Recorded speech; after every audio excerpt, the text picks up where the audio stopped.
So yesterday at 10:15 in the evening or so, 10:15, 10:30, I called the sale barn and I got him, I asked him how much money I made.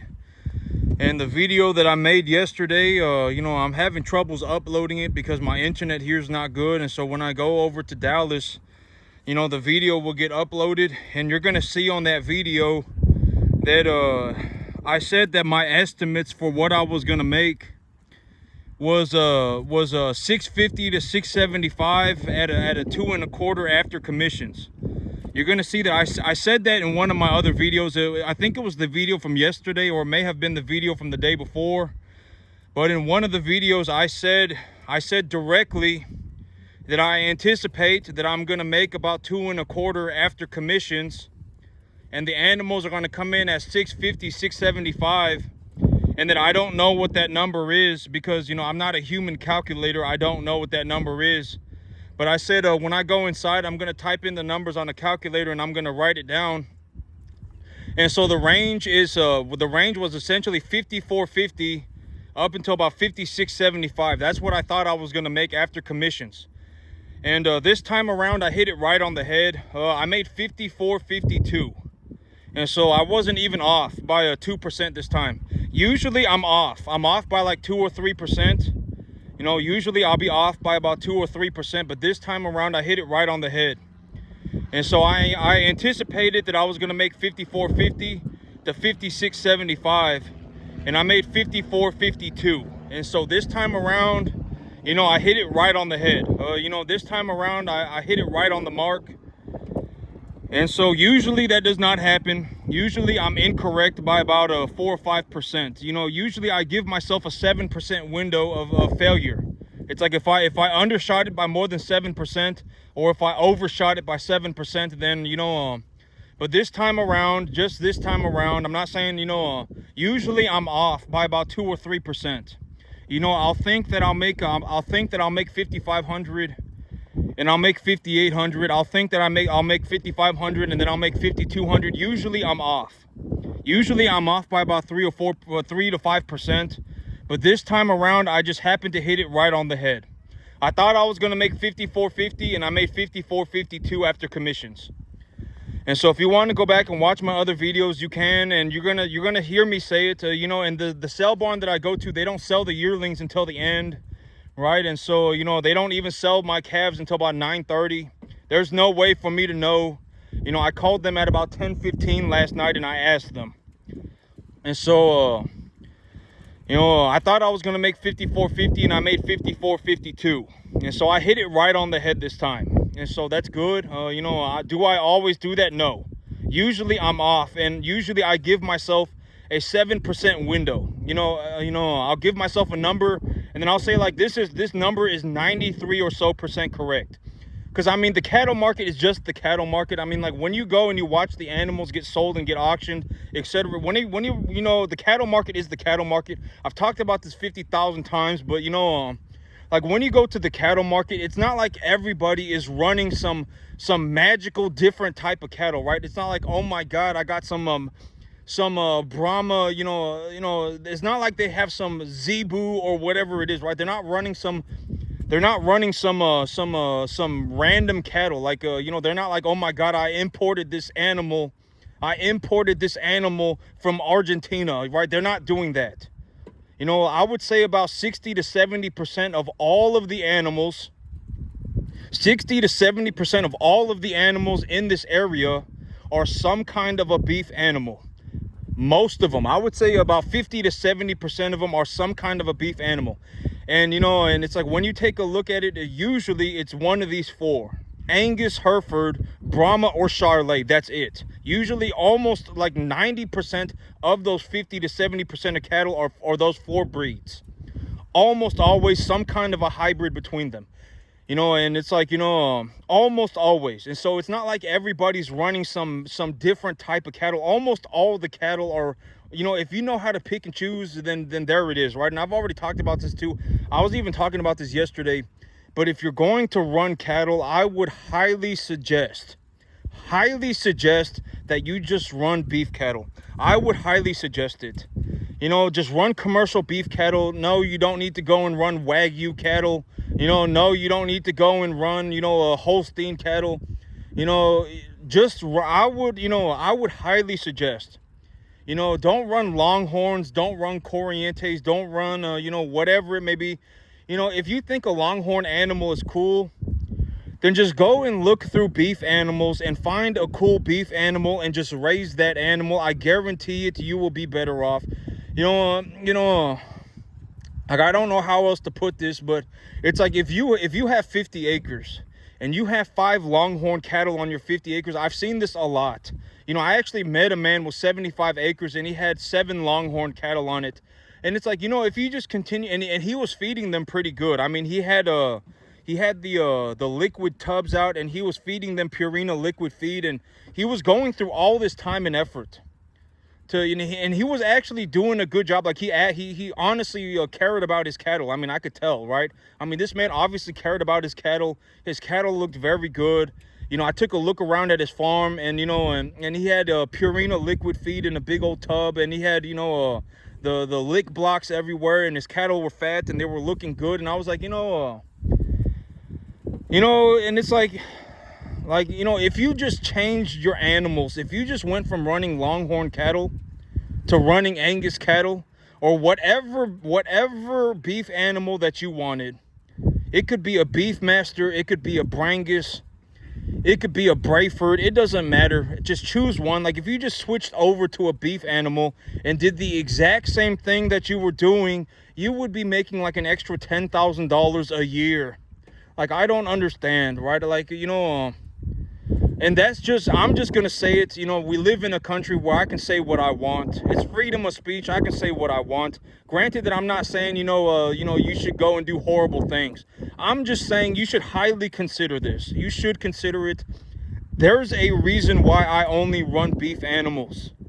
Like, when I go to the sale barn and I buy animals, why do I pick and choose 1 to 1.5 type commodity animals on purpose at a given price? Why do I do that? Because the commercial beef industry are the people with the big bucks. Like, here's a very good example. Like, this month I'm gonna make about 21,000. I'm gonna make about $20,000 in the cattle business, gross profit. Realistically, I come home with about half of that. I was running my numbers yesterday, and so far I've made about $8,100 for the month. But here's the things that I need to bring home 3 more animals for the month. I had one animal die, and that animal this morning, I actually took all of my animals in for their weekly vet visit this morning too. I took all my animals in for their weekly vet visit this morning, and that white animal that I gave the shot of Macrocin to and the shot of Zactran to, he is still sick. He's running a 105.8 fever. And so it's like, I gave him a shot of Macrocin. I gave him a shot of Zactran. And today he also got a shot of Exceed. And it's like, and this is what I've been saying. It's like, you can go through, and I put him on a very good ration and everything. I put him on a top dollar ration. I use a Purina Precon, and I mix in a little bit, just a tiny, like a 1 cup of dry distiller grains per bag, just to increase the amount of protein in it. And I've done all of these things, and still 1 out of 10 of my calves are gonna die. But this is, I'm just gonna say this is kind of the reality of the cattle business. Like I don't know what else to tell you. I mean, the world is not Disneyland. I mean, you could legitimately give your animals the best antibiotics, take them to the vet every single week, put them on a very high dollar, expensive preconditioning feed, and they will still get sick to the point where you can't save them. And it's like, at the end of the day, it just is what it is. And if you want to fight me tooth and nail on this, I will legitimately kick you into a hole. I don't know what else to tell you. When you're in the cattle business, you're going to watch animals die. I don't know what else to tell you. It's just going to happen. You will see animals die. And I would just say, if you're going to run a budget on a piece of paper, if you have animals that are under 250 pounds, if you're bringing them under 250, just anticipate that your average is going to be 50% or 15% death loss. Just anticipate it. If you have animals that are this size, if they're over 450, just anticipate you're going to lose 5 to 7% of them. Up until they're about 450 pounds, especially if they're closer to that 200-pound mark, you're going to lose about 15% of them on the average. And then when you get up to about 450, from about 450 up until they're about 800, 700 pounds, you're going to lose about 5 to 7% of them. If you want to run a realistic budget on a piece of paper, here are the numbers. These are the numbers that I've collected. These are the numbers that it just kind of is what it is. I mean, you want to fight me tooth and nail on this, then go and figure it out for yourself. It just is what it is. I don't know what to tell you. The world is not Disneyland. You know, the cattle do not just magically, all animals do not magically just survive. Even people die on a mass scale if you look outside of America. You know, like you go to, you know, a third world country and babies are dying all over the place. Like, I don't know what else to tell you. Like, you know, like if you're not in some some first world, like a civilized, I'm not going to say civilized because, I mean, if you're not in some like first world situation, like, you know, it's like I remember one of the things that my parents told me was that when they were babies, you know, in the 1950s, when they were babies, you would not even get your child a birth certificate until they were 100 days old. You would not even take them to the government office and say, hey, I just had a baby. You would not even get them a birth certificate until they were 100 days old. Why? Because babies were dying on a massive scale. That's why. You know, and it's like, you know, it's like you got to understand, like, even in a very, very, very, you know, like a very, you know, I put these animals on even people die on a massive scale, you know, and it's like, you know, it's like, why do you think that it's going to be different for animals? You know, and it's like, I understand that, like, if you're a vegan or whatever it may be, and here's the thing about being vegan. And I've already said that the big thing about these animals is that, like, if I were to take my 10-acre farm, right? If I were to take my 10-acre farm and I were to just grow tofu, if I were to just grow soybeans, if I were to just grow a vegan product on my field, I were to just grow vegetables. I've already talked about this, right? But how do vegetables, you know, it's like when you eat a vegetable, the reason that you're getting calories is essentially because of carbohydrates, right? And it's like, you know, it's like the same carbohydrates that, you know, and I've already talked about this, but when sunlight reacts with a plant, when sunlight goes through a plant, it interacts with a cell called the chloroplast. And when it interacts with that cell called the chloroplast, the plant creates sugar. Sugar is a carbohydrate. And so when the plants store these carbohydrates and you eat the plant, you are ingesting the carbohydrates. That is why when you eat plant material, you are able to sustain yourself. But let's say I took my animals off of this field and I replaced my field with tofu, with soybeans. Well, like, it would take like 30 acres of soybeans to feed one person. It would take like 10 acres of soybeans to feed one person. But if instead of growing vegetables, I raise cattle, I can legitimately feed like an entire city for a week on 10 acres. That is why we eat meat. Meat is a highly concentrated form of calories. If you eat 1 pound of beef, you're eating like 1,000 calories. If you eat 1 pound of tofu, you're eating like 250 calories. For me to grow 1 pound of tofu, it's going to take like half an acre of land. You know, and it's like, why do we eat meat? Because meat is a very concentrated form of calories. That is why. You know, if you want to feed people on a massive scale, you're going to have to feed them meat. More than likely, you're not going to be able to do it by feeding them vegetables. You just won't be able to do it. I can grow like 50 times more food on a beef farm than I can on a vegetable farm.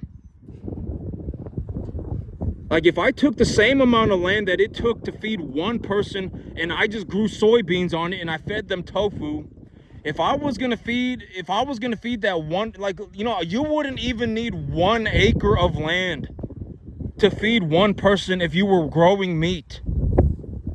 That is why we eat meat.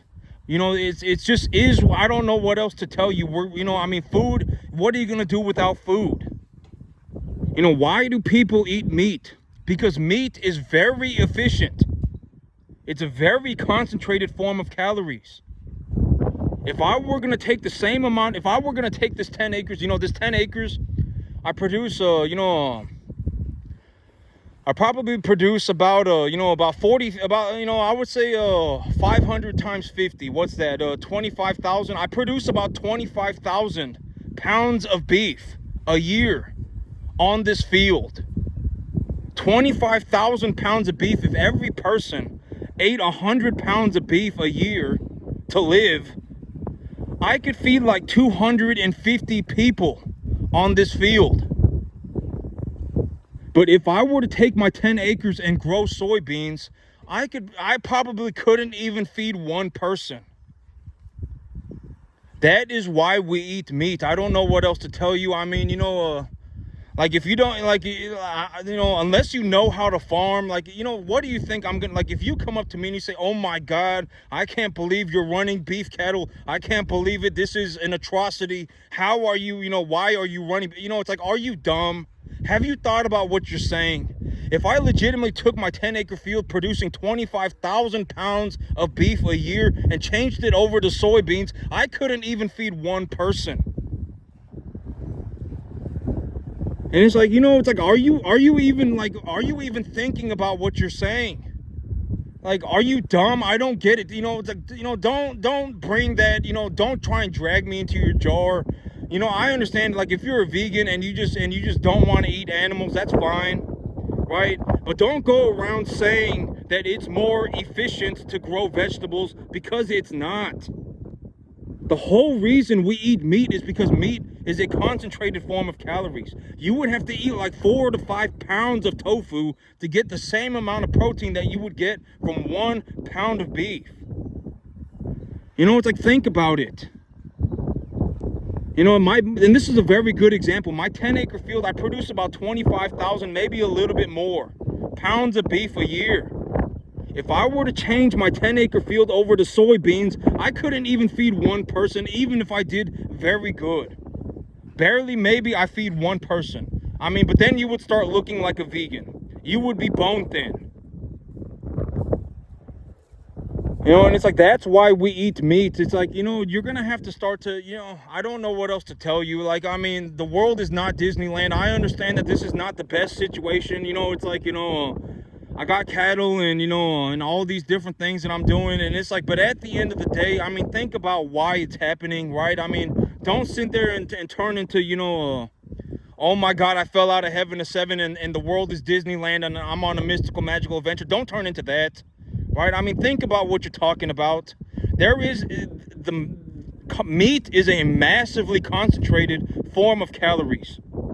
If you eat 1 pound of beef, you will get more calories from that 1 pound of beef than you would if you ate like 3 to 4 pounds of tofu. And it's like, on my 10-acre farm, I grow like 25,000 pounds of beef a year on a 10-acre field. I could feed 250 people 100 pounds of beef a year. I couldn't do that if I was growing soybeans. Like, I don't know what to tell you. Like, I couldn't do that if I was growing, potatoes. I couldn't do that. And it's like, I don't know what else to say. I mean, think about what you're going to say, right? There's a reason. It's not like I got in the beef industry. It's not like the beef industry revolves around this idea of harming animals. The beef industry does not revolve around that idea. The beef industry, if you go and you actually meet a cattleman, like if you actually come and talk to a person like me, like if you actually talk to a cattleman, you will find that we care a lot about our animals. We care a lot, probably more than the vegans do. We care a lot about our animals. We want to see our animals healthy. We want to see our animals living a good life, etc., etc. We're not out here being cruel to our animals on purpose. We're not doing that. And it's like, think about the things that you're saying, and it's like, there's a reason for the beef industry. When you see somebody like me, you have to understand that I produce like 25,000 pounds of beef a year.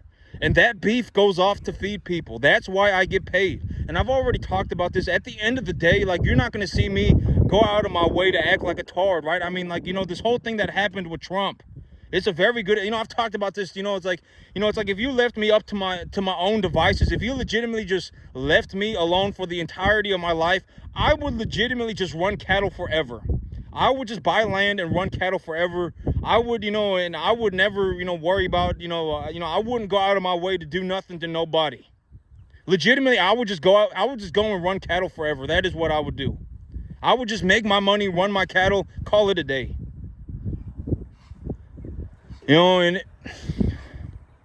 but when I look at the world, it's like I don't know. It's like have you even taken 5 minutes to think about what you're saying? Like, have you honestly? Like, I don't get it, right? And it's like, it's ridiculous. I mean, but here's a way to look at it. When you want to look at the beef industry, my 10-acre field produces about 25,000 pounds of beef a year. If I were to change my beef field, if I were to change my beef farm, my beef ranch over to a vegetable farm or to a fruit farm or to anything like that, I could not even get close to producing this much food. I could not. That is why we eat meat. And this morning I did take all my animals in for their weekly vet visit. I do still have a sick animal. This month I've made $8,100. When I deduct the money, after I deduct the money, on a gross, I've done about 11,000. But then I've purchased about $2,500 worth of cattle.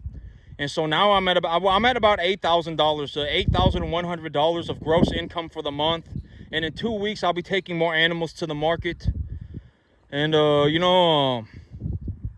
$8,000, I need to subtract $1,700 for the cost of feed that I've been utilizing. So that's immediately down to $6,700, or $6,500. And then also I need to buy 3 more animals. And so if I, right now the calf market for the animals that I want to buy is it's about $750 an animal. And so realistically, I need to deduct about another $2,300. And so realistically for the month, I've really only made about $4,500. I've only really made about $4,500, but in 2 weeks I'll be taking more animals to the market. And so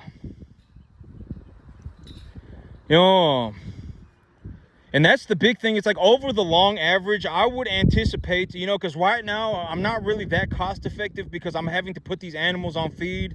But over the long time horizon, I would anticipate that I make $5,000 a month. And, and here's the thing. It's like, the thing that is very just kind of like, I don't understand, there are a lot of people on YouTube that run cattle, right? There are a lot of people that run cattle on YouTube. And it's like, maybe it was because I was very naive. I thought that maybe if I did this, everybody who claims to know how to run cattle would see exactly what I'm doing and just realize that it is a phenomenally good idea. That's what I thought. And I was very naive, right? And I was very naive about that. It's like, I told you exactly what I'm doing to a fine detail. You could have just written it down from the very beginning. And here's the thing, and this is one thing that I wanted to talk about. The idea of a good idea. By the time, if you're behind and you think, if by the time everybody thinks that it's a good idea, it's too late. This is I think that this is something that I'm going to talk about today. By the time that everybody thinks it's a good idea, it's too late. It's not a good idea anymore. And this is also what I mean by the cattle market right now is too easy. The cattle market is too easy. I think that too many people are going to go running into the cattle market right now. We're probably going to be in a situation where feed prices go up and cattle prices go down simultaneously. A lot of people are going to get hit by the double whammy. And when they get hit by the double whammy, they will probably quit. Again, I think that we're at the top of the cattle market. And how do I think that the markets are going to interact? I believe that commodity grain prices are going to go up and cattle prices are going to come down in unison. That is why I'm buying my feed right now. Right? I've already talked about this. And so by the time everybody thinks that it's a good idea, it's not a good idea anymore. And so how do you find a good idea? And I've already talked about this in terms of a concept. You need to take a look at your situation as of right now and figure out something that is advantageous for you. That is how you find a good idea. You need to take a look at your situation. Oh, the feeder cattle market sitting at about 250. My local market, the cash market in my local area, realistically, it's about a 10% deduction, about a 5% deduction. If I have a number one animal, if I have a true number one animal, I mean, you probably sell them for about 240, 245, right? And the feeder cattle market sitting at about 255. But if you take a 10% deduction, then now you're talking about 1.5 type animals as well. Not just number one type animals. You're also considering that if you're going to have a blend of 1 to 1.5 type animals, because I don't just run number one animals. I don't just sit there and look for number one animals. Number 1 to 1.5 are the animals that I look for. And so if you want to consider the number 1 to 1.5 type market, then take a 10 in my local area. Particularly in my local area, if I buy half heifers and half steers, half bulls, then I take a 10% deduction on the feeder cattle price, right? You need to take a look at your situation and figure out what numbers are numbers. They're not subjective. You should be able to look at something and go, oh, the feeder cattle market, if the feeder cattle market is sitting at 255, and there's 10 sale barns within a 1.5 hour radius of me, I'm just going to go on their website and look at their market report. It's going to take you 1 hour to look at all 10 of them and just figure out, and go to the sale barn and sit there yourself. Just go there and sit there yourself and just figure out what are people paying for what. Just figure it out. People like me will be sitting in the sale barn bidding on animals. And when we bid on an animal, you can figure out what we're paying. Right? And then you can just figure it out. It's not rocket science. You just go to the sale barn and take a look, or you go on the internet and just look up the market reports and just figure it out. It's not rocket science.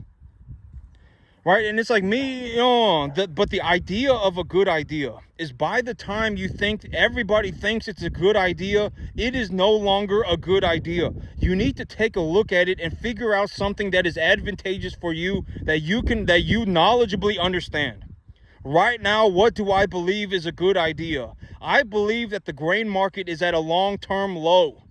I believe that the next interaction with the commodity markets will be that grain prices go up and feeder cattle go down. That is what I believe. So what do I think the good idea right now is? Is to store up on feed while it's cheap. That's what I think. Right? And it's like, well, why do I think that? Because right now, corn, you can buy corn for about $170 a ton.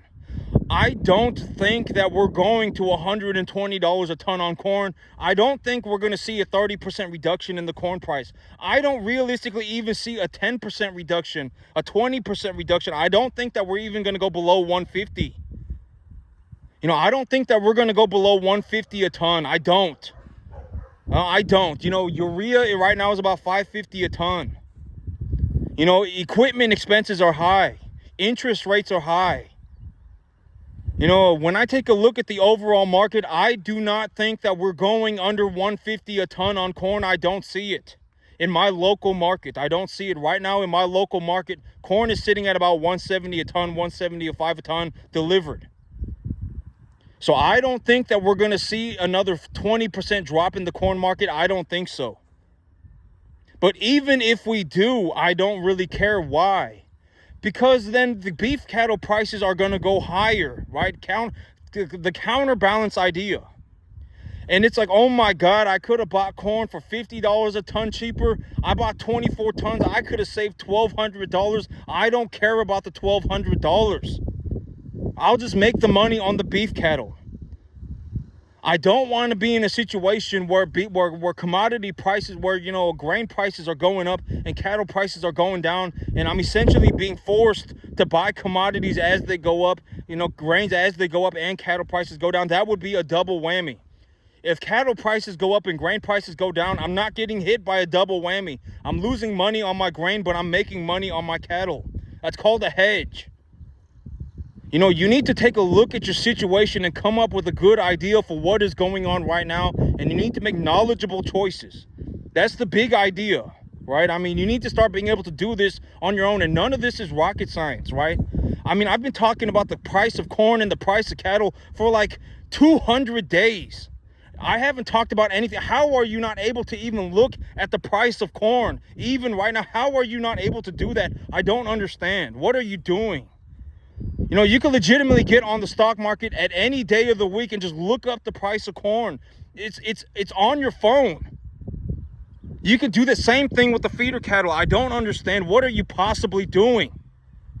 You know, and it's like, at the end of the day, here's the thing. And it's like, when you talk to me and it's like you listen to what I say, I always say, bake the money into the pie, right? I've made about $1.5 million, and I haven't even started to cash flow my new field.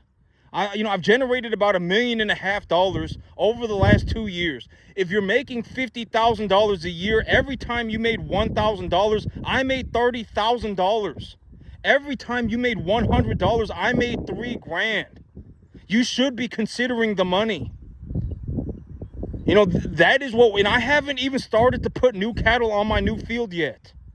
And I'm already at $1.5 million, $1.25 million.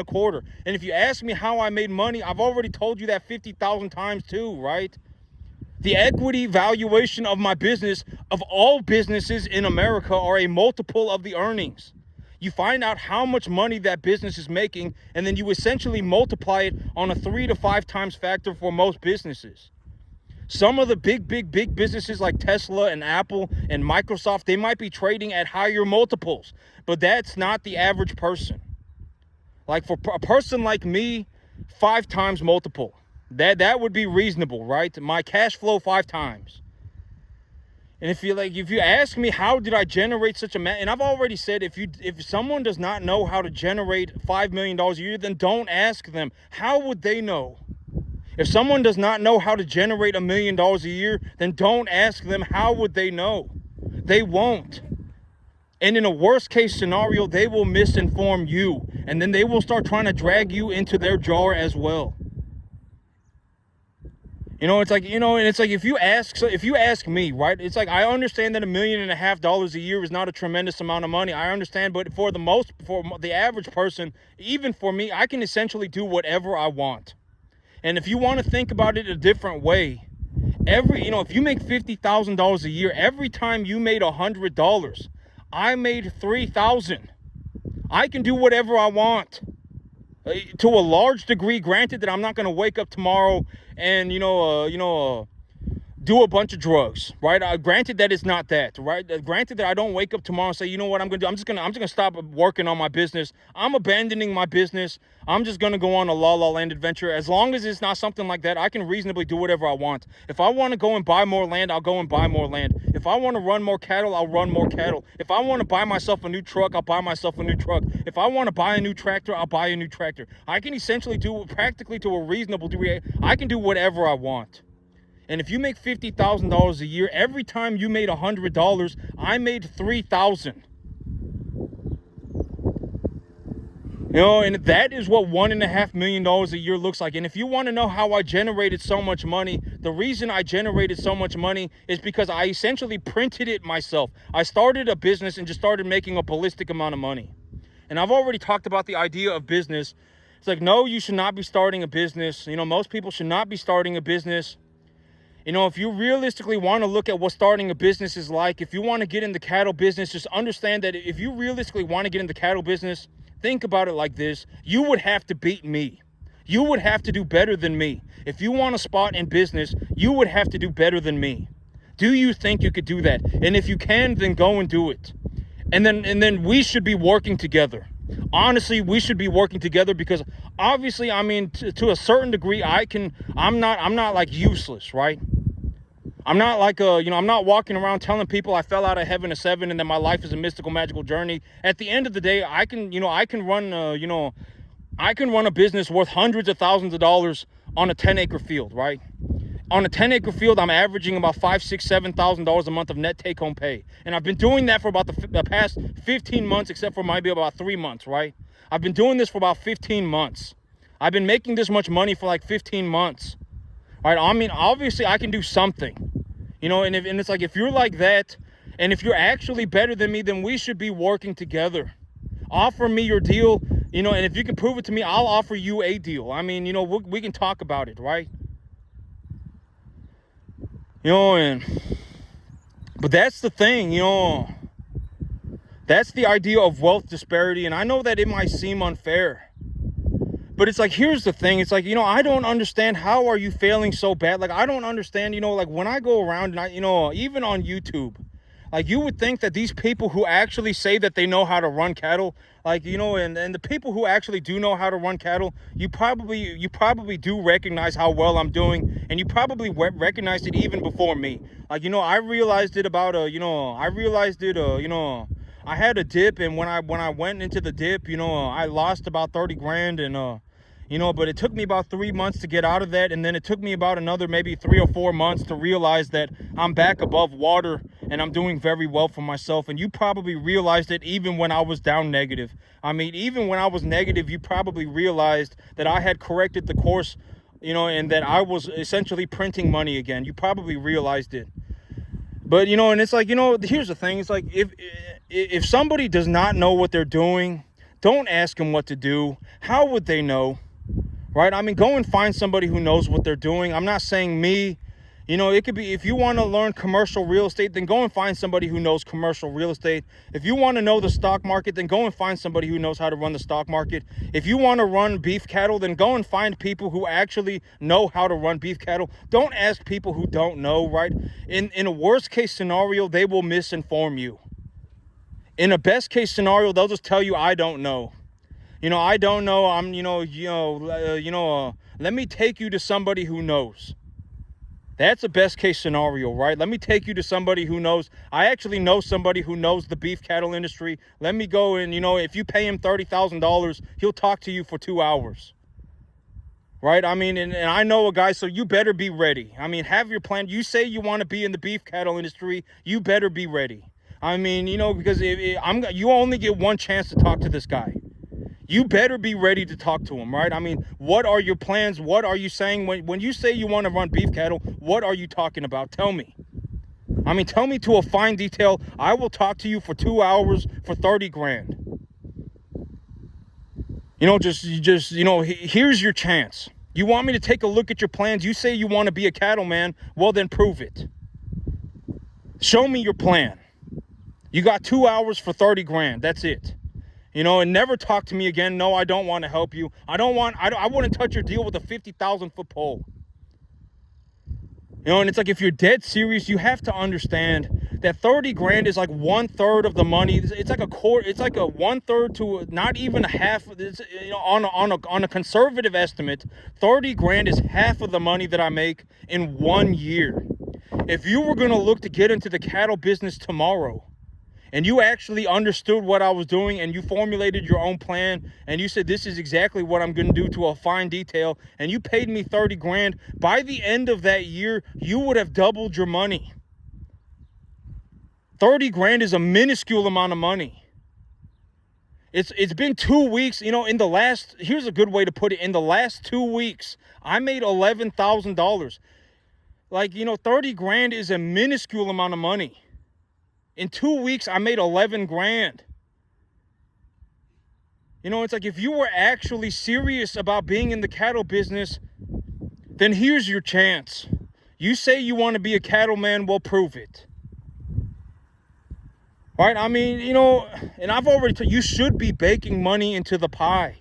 If somebody is making 30 times more money than you, you should be considering that. Right? You should think about that, man. I came home with $150, $200 today, and this guy came home with 6 grand. You should be thinking about that. Bake money into the pie. Life is not a life or death battle. Legitimately, if all of you on YouTube, like every one of you on YouTube right now watching my channel, that say you want to be a cattleman, if you had just done exactly what I did, and just cut everything by 25%, there would have been your 20 grand a year. I'm being dead serious. That's all you had to do. I was legitimately telling you exactly what I was doing. I was giving you my estimates, and I was telling you why my estimates are what they are. And I even wrote it down on a piece of paper for you, and you still messed it up. I don't, it's like, it's like, what could you have possibly done over the last year that would have been more important than you making $20,000 a year, $40,000 a year? I don't understand. It's like, you don't have to do exactly what I'm doing. My field probably does about $60,000 to $80,000 a year. I haven't even started to cash flow my new field yet. You don't have to do exactly what I'm doing. But it's like, if you found a way to make an extra $20,000 a year, if you actually understood what I was saying, and it's like, if you found a way to make an extra $20,000 a year, it would drastically improve the quality of your life. 90% of people in America make under less than $90,000 a year. 90% of people. That means if there are 1,000 of you watching my video, it does not matter where you are. You could be in California, you could be in New York. It does not matter where you are. 9 out of 10 of you are making less than $90,000 a year. If you found a way to make an extra $20,000 a year, that would be like a 50% raise for most of you. The median income in America is $37,000 a person. $20,000 a year would be like a 50% raise for you. You would be making 50% more money. What could have possibly, that's like half of you. A majority of people make $37,000 a year or so in America. That is the average, that is the median take-home pay. And it's like, if you're in that situation, what could you have possibly done that was worth more valuable than $20,000 a year, $40,000 a year? What was it? If you didn't even have to go and figure anything out for yourself. I mean, you could have legitimately worked 10 hours a week and made yourself an extra 20 grand a year, but you went on some mystical magical adventure. You went on some, I fell out of heaven at 7, my life is a mystical magical adventure, and you went to Disneyland. I can almost guarantee you a majority of you did. The whole time I was telling you exactly what I was doing, exactly how much money I was making, wrote it down on a piece of paper, and you still messed it up. And it's like, I don't understand. It's like, if you legitimately just took everything that I was doing and just cut it into a quarter. If I bought 24 tons of corn, you bought 6 tons. If I bought 8 tons of distiller grains and you bought 2 tons. If I bought, 4 tons of distiller grains and you bought 1 ton, whatever. If I bought 40 bales of hay, then you bought 10. You could have just cut everything into a quarter and just copy and pasted it word for word, and you would have made 20 grand. And it's like, I don't understand, like, I don't, and this is also what I've been saying. Like, I'm not out here to save people. I gave up on saving people a long time ago. Trust me, I wouldn't give you $5 if it meant it was going to save your life. I'm not going to say I give up. I don't save people. A lot of people, after a certain point, you can't be saved. I'm telling you, that is, and maybe when you start to understand this, then you will get to, you will understand my perspective. Most people, after a certain point, they cannot be saved. You could be sitting in a room with Warren Buffett, and Warren Buffett could be telling you exactly what stocks he's buying, and you will still mess it up. You will still, you will still wreck yourself. I can almost guarantee. You could be sitting in a room with Warren Buffett. You could be sitting in a room with Elon Musk. You could be sitting in a room with, whatever, whoever, and you will still mess it up. I could almost guarantee every single last one of you would still mess it up. I would be willing to bet 50 to 1. I legitimately said exactly what I was doing. I wrote it down on a piece of paper, and I said, this is exactly why I'm doing it. Why do I anticipate that my animals are going to eat 3.25% of their body weight a day in dry matter? Just feed them a 12, feed them a 12 to 14% protein commodity feed, even a creep pellet. Just put it out for them and see how much they eat. I've got 50 animals and they eat 15 bags. That's 750 pounds of feed, and I got 50 animals, right? That's 15 pounds an animal. Is that 15 pounds? Whatever it may be. Right? And then just write it down on a piece of paper, right? And then it's like, the animals, and then when you go on the internet and you just look it up, and if you just start collecting information yourself, you're going to understand that in terms of dry matter, if you feed your animals a 65 to 70% TDN diet, they will eat about 3.25% of their body weight a day in dry matter. Write it down. If you cannot remember it, write it down. That information is going to be true for practically forever. And if you want to go and find the information yourself like I did, then go and do it yourself. I've always said, like, when I give you these answers, the big idea of these answers is that at least you're getting objectively correct information, right? Like, I'm not sending you on some wild goose chase. I'm telling you that these numbers work and this is how much money I make. If you're gonna do anything, then do better than me. Right? Like, don't look at my information and then just go on some mystical, magical adventure and just, when you see my numbers, at least you understand that my numbers work. These numbers are the numbers that I use, and I make about $60,000 a year on a conservative estimate. If I lowball myself, I make $60,000 a year. And these are the numbers that I use. At least you're starting off on the right foot. And if you're going to do anything, I've always said, when you change your plans, change them so that they are objectively better. Understand why you are changing your plans. Understand why you're doing it. And then when you change your plans, change them so that they are objectively better. Don't just start, throwing your plans out the window the moment anything happens, right? So always stick to the plan. That's something that I say, right? Don't just start going on your own mystical, magical adventure, right? Everybody on the top end are doing the same thing. The guys with the $1 billion feed yards are more or less doing the exact same thing as me. The guy with the $150 million feed yard is essentially doing the same thing as me. Everybody on the top end is essentially doing the exact same thing. And if you don't want to learn it from, if you absolutely hate my guts and you don't want to learn it from me, then go and learn it from somebody else. But make sure that person actually knows what they're doing. And consider the money. Consider the money. Always consider the money. You should find somebody who is making a large amount of money and then figure out what they're doing. You should not go and ask Billy Joe Bob about his longhorn cattle. You should not be asking Billy Joe Bob about his mystical, magical adventure. You should not be. Oh, and yesterday, I actually got very fortunate. Yesterday, I brought home an animal with a swollen leg, and I gave him a shot of macrocin, and I took a look at him this morning, and the swelling is gone. And so I got very fortunate. I bought him for very cheap. I bought him for $600. I gave him a shot of animal. I didn't know he had a swollen leg, and they were selling him for very cheap. I bought him for $650. I gave him a shot of macrocin, and now the swelling is gone. And so, here in about a week, his legs are just going to look normal. And so, I'm going to make a good bit of money on him. The swelling in his leg is gone. All it took was a shot of antibiotics. And so I got very fortunate. And so, I'm going to make a lot of money on him. I got very fortunate on this one. The other one with the swollen leg, her swollen leg didn't get better. And I asked the doctor about it, and he said that the animal had a damaged ligament a long time ago. Now it's filled with fluid, but it's not going to hurt her or anything. It just looks like that. And so the other one's not going to get better, but this one did get better. And okay, here's the thing. It's like, if you're having such a, life is not a life or death battle, okay? Don't turn everything into a life or death battle. You want to make an extra $20,000 a year, don't turn it into a life or death battle. Find a way to do it and then just do it. Right? Like, if you, and it's like, if you took what I was doing, if you took what I was doing and you just cut it into a fourth and you just copy and pasted it, you would be making an extra 20 grand a year. All of you on YouTube, all of you. If you are a cattleman right now,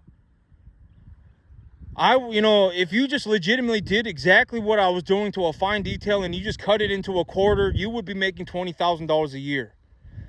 I feed them corn and dried distiller grains. And this is the last thing I'll talk about today, and then I'm going to call it a day.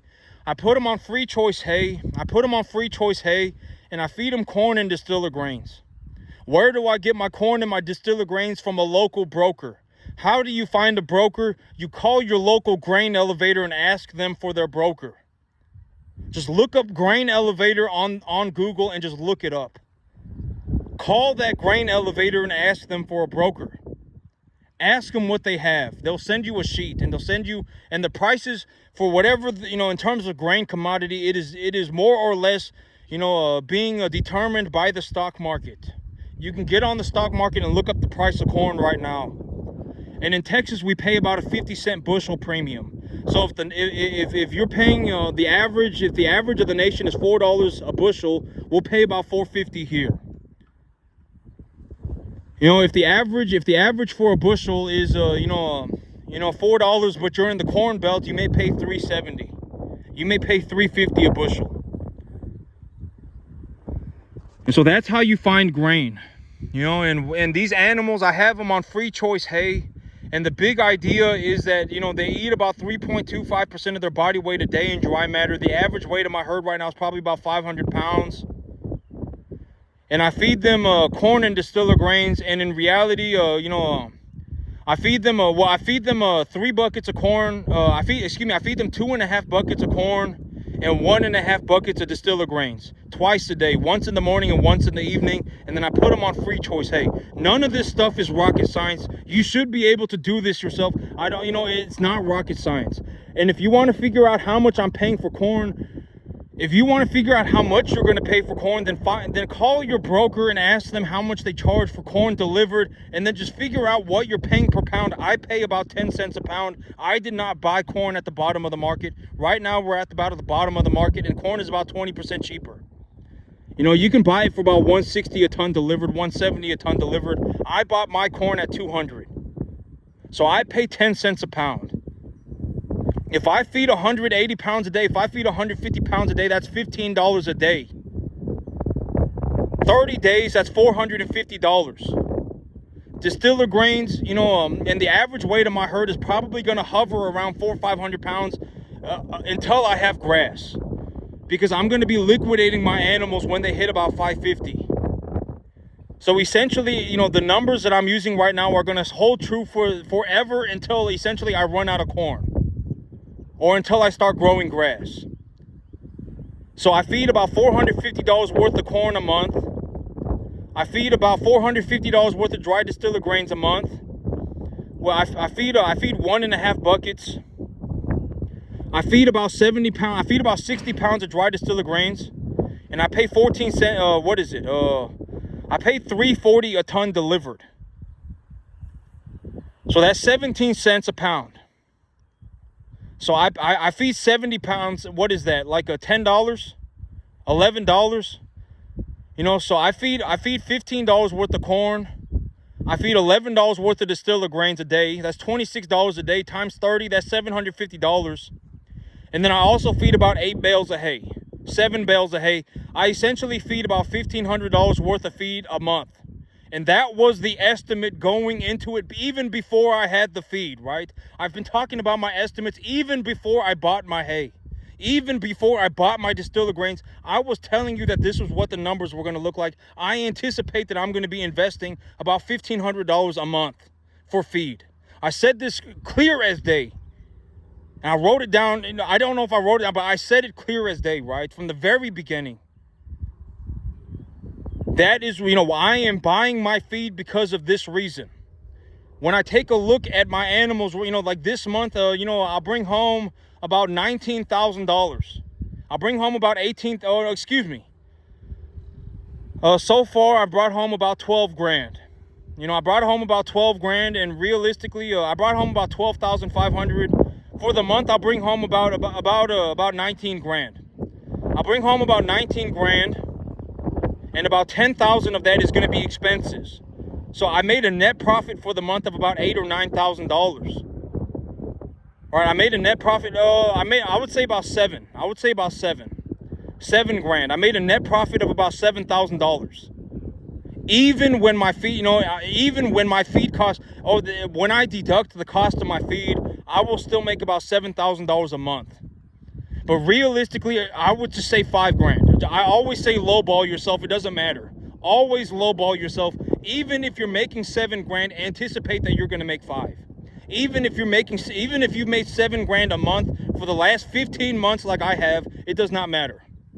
I've made $7,000 a month for like 15 months in a row. Sometimes I've even done better. I've even gone up to like $9,000-$10,000 a month. When my grass was coming in real good, I managed to make substantially more money. But even if you're doing good, always lowball yourself.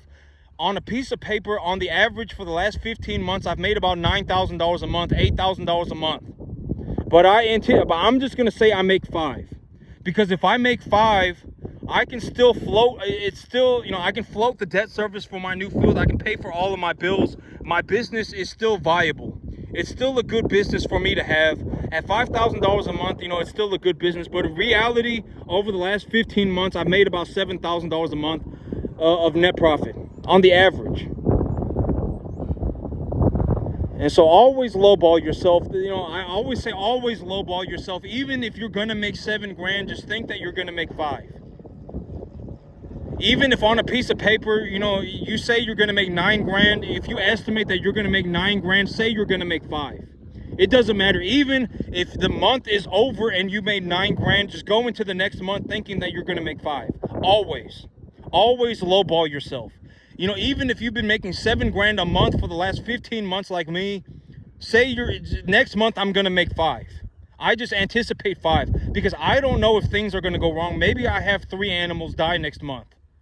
All right, and if I have 3 animals die, then it's like now I'm making 5 grand. Right? It's like you never know. Things are going to go. I always say things are all, something's always going to go wrong. You might have 3 animals die all of a sudden. Right? I mean, who knows? And so always lowball yourself. Even when you make your estimates, lowball yourself. Even if you've been making $7,000 a month for 15 months straight, just anticipate, say next month I'm going to make 5. Just always lowball yourself, always. It's better to lowball yourself than it is to highball yourself. Because if you say you're going to make 7, but you make 6,500, it's going to be kind of like a bummer. You're going to go, oh man, I thought I was going to make 7, but I made 6. If you say I'm going to make 5, but you make 7, well, then that's fine. I mean, I'm not really happy about it. I'm not really upset about it. That's okay. It's a good problem to have. I said I was going to make 5 and I made 7. I said I was going to make 5, but I made 9. Right? I mean, it's perfectly fine. But if you think you're going to make 7 and you make 6, it's kind of a bummer. So just always lowball yourself, always lowball yourself. And yes, you should be able to look at things and evaluate it for money. When you buy corn, you should figure out how much corn are you going to use and what is that going to cost you. If anything, just figure out how much you're using a day. I'm using 5 buckets of corn a day, and each bucket is 30 pounds. I pay 10 cents a pound. That's $15 a day. It's not rocket science. Just keep track of it. I pay 14 cents for a pound of 17 cents for a pound of distiller grains. I use 60 pounds of it a day. That's like what, $55? Just not $55, what is that? What is 80 times 0.17? What's 80 times 0.2? What's 80 times 0.25? That's 20. So 20 I'm using about somewhere like I don't know. You write it down. 17 cents for a pound of distiller grains, and I use 60 pounds a day.